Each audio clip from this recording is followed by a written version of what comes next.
¿Quién no ha sentido un bombardeo de información en los últimos años? ¿Quién no ha sentido una sobresaturación de noticias, sobre todo de noticias negativas? ¿Quién no ha sentido que el mundo actual está en caos? ¿Quién no ha sentido el ruido de los medios y de la política? Muy ensordecedor. Ruido, muchísimo ruido. Y es ruido que intentamos identificar con ideas o conceptos. Vemos en las noticias corrupción, cambio climático, derechos violentados de las mujeres. Hoy en día hay infinidad de niños atravesando desiertos enteros, buscando una mejor calidad de vida. Esto sin mencionar a los 82 millones de refugiados en el planeta. Es un caos. Y con esta masa de personas sufriendo, existe la tendencia a categorizarlas en etiquetas. Mujeres marginadas, comunidades LGBT, negros, pobres, enfermos, migrantes. Y existe la creencia que etiquetando a seres humanos podemos dar cierto orden a nuestras vidas. Y no hay nada más alejado de la realidad que eso. Más de una vez he escuchado yo, él es así porque viene de este barrio. Eso pasa siempre con la gente de color, los morochitos. A este le gustan los hombres. Mira, un migrante europeo. Por ahí viene un boliviano, un venezolano. No sé. Las etiquetas nos separan y la historia sí lo ha demostrado. Pero les puedo asegurar que existen espacios donde esas etiquetas no tienen la más mínima importancia. Les cuento algo muy especial. En 2016 llegué a la Argentina como un desplazado más, perdido, vacío y sin un propósito claro. Había mucho ruido en mi cabeza. Pero una mañana todo cambió. Escuché una melodía que silenció todo ese ruido que había en mi mente y en mi corazón. Era el sonido de un corno francés. Me acerqué curiosamente y descubrí que eran compañeros venezolanos tocando. Allí entendí que ese sonido cambió mi vida y la de muchos otros.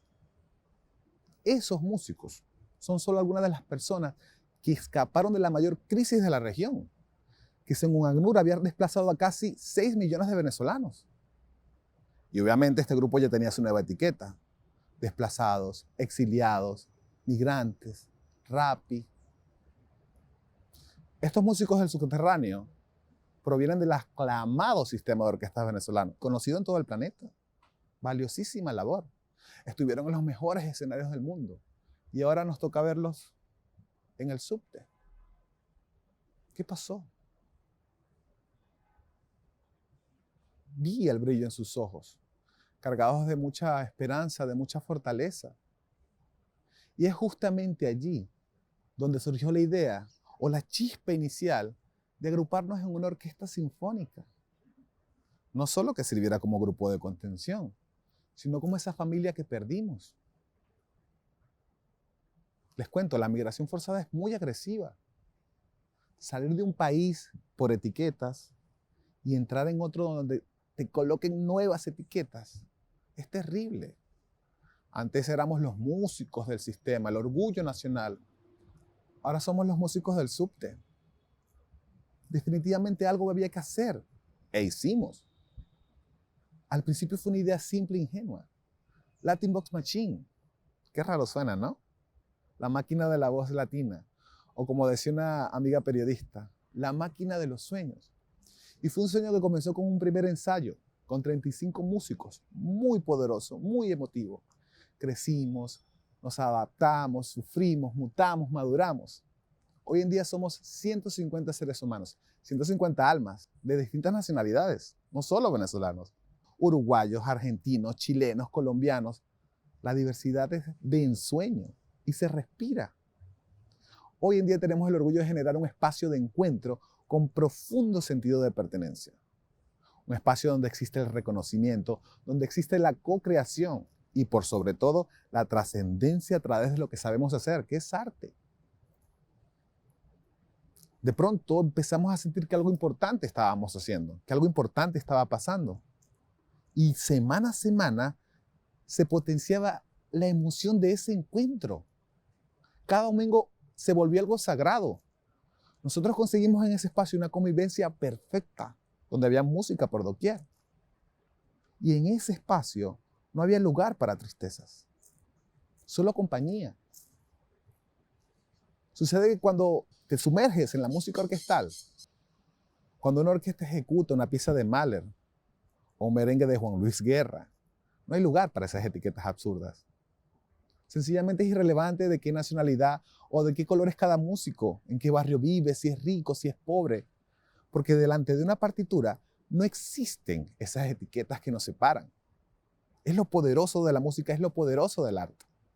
Delante de una partitura son seres humanos, llenos de mucho talento, de mucho esfuerzo y muchísima disciplina. Estos artistas tienen en su mente un futuro lleno de esperanza. Es lo maravilloso, es lo lindo de este grupo. Fíjense lo particular y maravilloso que sucede dentro de una orquesta sinfónica, que cuando un integrante se equivoca, todos se equivocan. Así que el trabajo en equipo es indispensable en este tipo de espacios. Y sobre todo la insistencia en cultivar la alegría por el éxito del otro. Y repito, la insistencia en cultivar la alegría por el éxito del otro. Es la ética de la compasión. Es la ética de la empatía, es la ética de la inclusión, tan importante en estos ruidosos tiempos. Es casi conductual.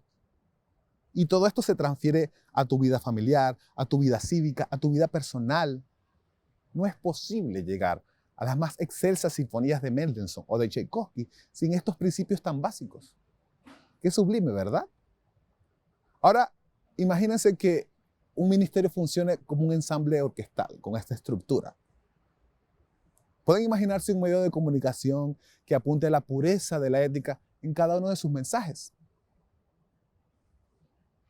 Pueden leer en titulares que sea llamado como Pedro Pérez y no el venezolano o el colombiano atacó o robó.